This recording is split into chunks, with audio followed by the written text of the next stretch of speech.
Bonjour à tous, je m'appelle Émilie, je suis auteure et je vous souhaite la bienvenue sur ma chaîne YouTube.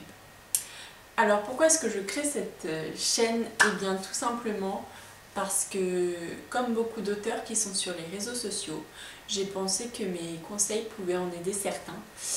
Et notamment les débutants, parce qu'il n'y a pas si longtemps que ça, j'étais débutante moi aussi. Et aujourd'hui, je suis en train d'écrire mon deuxième roman.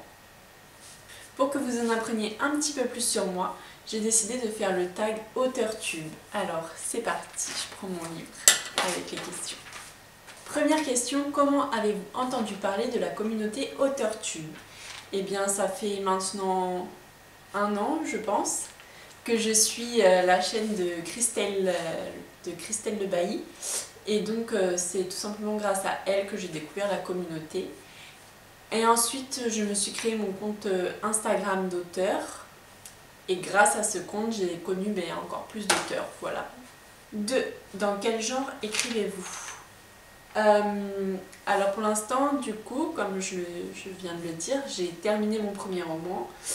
Et je suis en train d'entamer mon deuxième roman. Et les deux ne sont pas dans le même genre. Parce que le premier est un roman qui est en fait une adaptation d'un mythe grec antique, et c'est donc du coup je dirais un roman d'aventure ou initiatique, alors que mon deuxième roman c'est de la fantaisie, donc pas du tout le même registre, mais je pense qu'à l'avenir je vais écrire plus de fantaisie parce que c'est plus facile pour moi d'en écrire.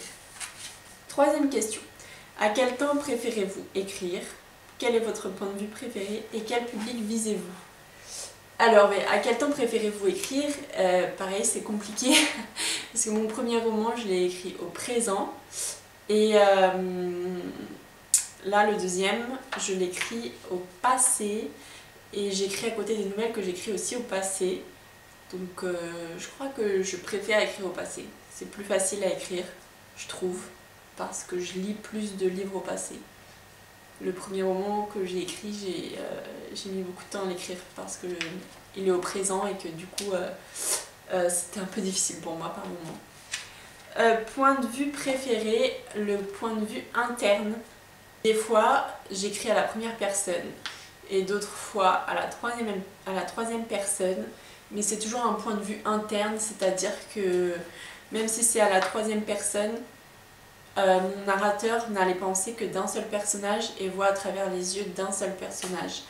Un peu comme dans Harry Potter. C'est écrit à la troisième personne, mais à la troisième personne du singulier, mais pourtant on voit tout à travers les yeux de Harry. Voilà. Et quel public visez-vous? Adolescents et jeunes adultes. Question 4. Êtes-vous architecte, jardinier ou un mélange des deux? Alors pour ceux qui ne savent pas ce que c'est, architecte, c'est un auteur qui planifie tout à l'avance. Avant de commencer à écrire son roman, il fait des fiches personnages, un plan.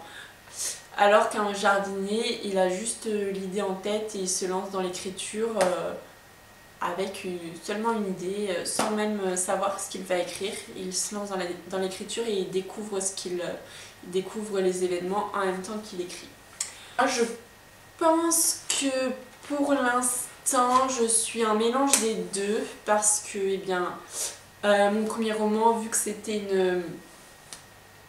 une adaptation d'un mythe antique, j'ai pas fait de plan, mais le plan était clair dans ma tête puisque j'ai repris les étapes du mythe connu tout simplement, mais j'ai rajouté des choses au fur et à mesure que j'écrivais.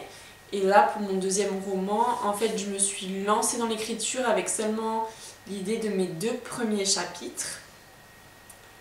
Et donc actuellement, je continue à l'écrire, mais en même temps, je me fais un plan pour la suite. Et bon, là, j'ai écrit 20 pages. Pour l'instant, je sais pas ce qui va se passer à la fin, j'en ai absolument aucune idée. Mais je vais essayer de planifier ça pour pas trop m'éparpiller. Mais bon, des fois je suis pas forcément mon plan, donc je suis un mélange des deux, je pense. Vous auto-éditez, publiez traditionnellement ou pas encore édité? Alors à ce jour, je ne suis pas encore publiée. Au moment où je tourne cette vidéo, nous sommes le 28 mars 2020. Je ne suis pas encore éditée, mais je suis sûre et certaine de me tourner vers l'auto-édition pour avoir la possibilité de faire moi-même ma couverture ou choisir qui fera ma couverture et qu'au final j'ai pu choisir tout ce que je faisais autour du produit de mon livre. Voilà. Quelle est votre maison d'édition, agent littéraire ou imprimeur? Si vous n'êtes pas encore édité, quelles sont vos maisons d'édition, agents littéraires et imprimeurs rêvés?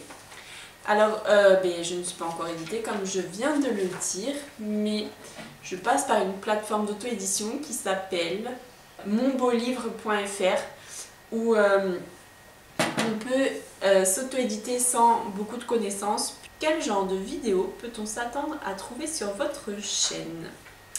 Alors, je pense qu'au début, ça va principalement être des vlogs d'écriture et petit à petit, je vais aussi faire des vidéos conseils d'écriture sur des choses précises, par exemple comment faire une bonne description. C'est mon problème, donc là je suis en train d'étudier la question pendant que j'écris et je pense qu'après je pourrais faire une vidéo là-dessus.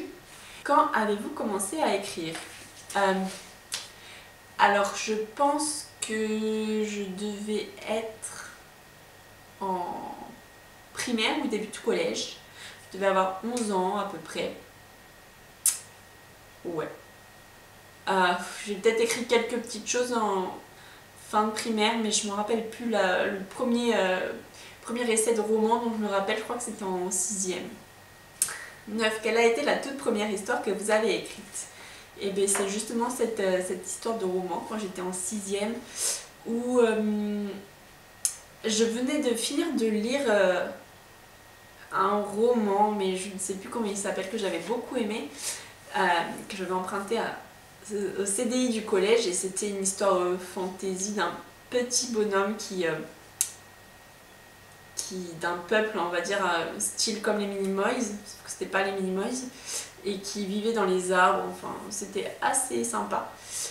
Et je me suis dit, mais moi aussi je vais écrire mon histoire, et j'avais décidé d'écrire l'histoire d'un peuple de sirènes, voilà, qui avait la peau qui brillait. Donc le personnage principal était une sirène et sa peau brillait avec des paillettes violettes parce que c'était ma couleur préférée. Je crois qu'elles avaient des pouvoirs et en fait j'avais dû écrire 2 chapitres et chaque chapitre était la description d'un personnage en fait. Et il se passait rien. C'était juste la description du personnage dans son... qu'est-ce qu'elle aimait, qui étaient ses meilleurs amis, ses frères, ses sœurs, mais il n'y avait absolument aucune action. Voilà, je n'ai plus du tout ça, ou alors ça doit être dans les méandres de mon ordinateur dans le bureau, mais je crois pas que je l'ai gardé. Quels auteurs ont le plus inspiré votre écriture? Ouais, je vais citer plusieurs auteurs.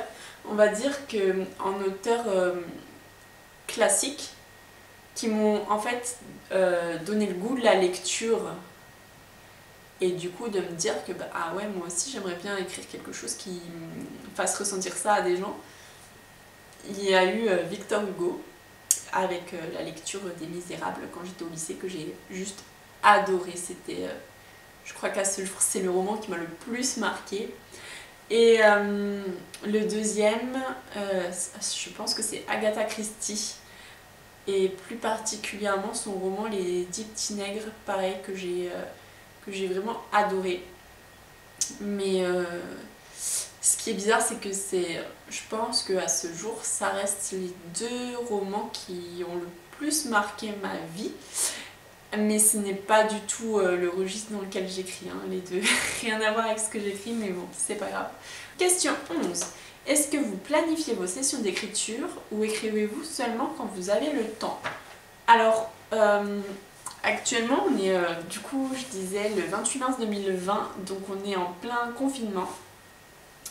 Et jusqu'à ce confinement, je ne planifiais jamais mes sessions d'écriture. J'écrivais que quand j'avais un peu de temps et surtout surtout l'inspiration.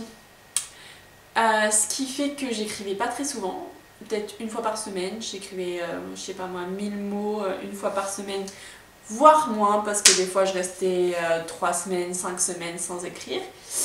Donc mon projet stagnait énormément. Et depuis le début du confinement, je me force à écrire tous les jours. Et j'ai un objectif de mots chaque jour. Et du coup, je crois que j'ai doublé mon roman en une semaine, ce qui m'a permis de terminer le premier jet de mon premier roman. Et d'avancer quand même bien sur mon deuxième roman. Donc dès que le confinement sera terminé, je vais sans doute écrire moins parce qu'en retournant travailler, j'aurai moins de temps pour écrire. Mais je me prévoirai des sessions d'écriture tous les jours quand même. Voilà.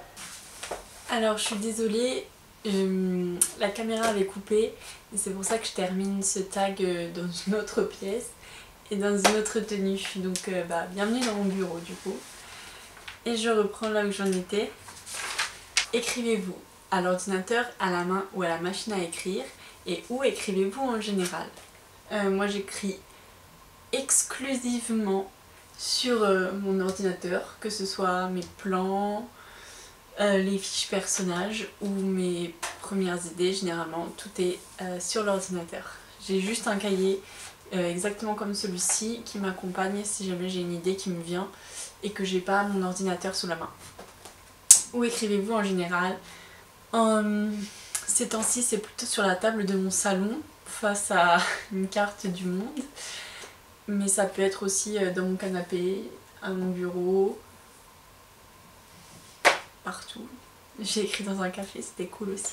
Mais bon, en général, en ce moment, c'est sur la table de mon salon. Dernière question, question numéro 13. Qu'espérez-vous ou attendez-vous maintenant que vous faites partie de la communauté AuteurTube? Ce que j'attends principalement, c'est de partager et échanger avec les autres auteurs, qu'ils soient sur YouTube, Instagram ou juste qu'ils regardent mes vidéos.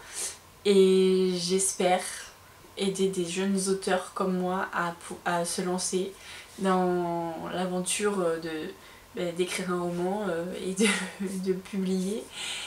Et voilà ce que j'attends tout simplement. J'espère juste que mes conseils et mes vidéos vont en motiver d'autres à se lancer, à faire le premier pas comme je l'ai fait il n'y a pas si longtemps que ça. Voilà, j'espère que ce tag vous a plu et je vous donne rendez-vous très prochainement, mais je ne sais pas encore quand, pour un vlog parce que je l'ai déjà tourné en fait. Donc voilà. Et je vous dis à bientôt dans une prochaine vidéo.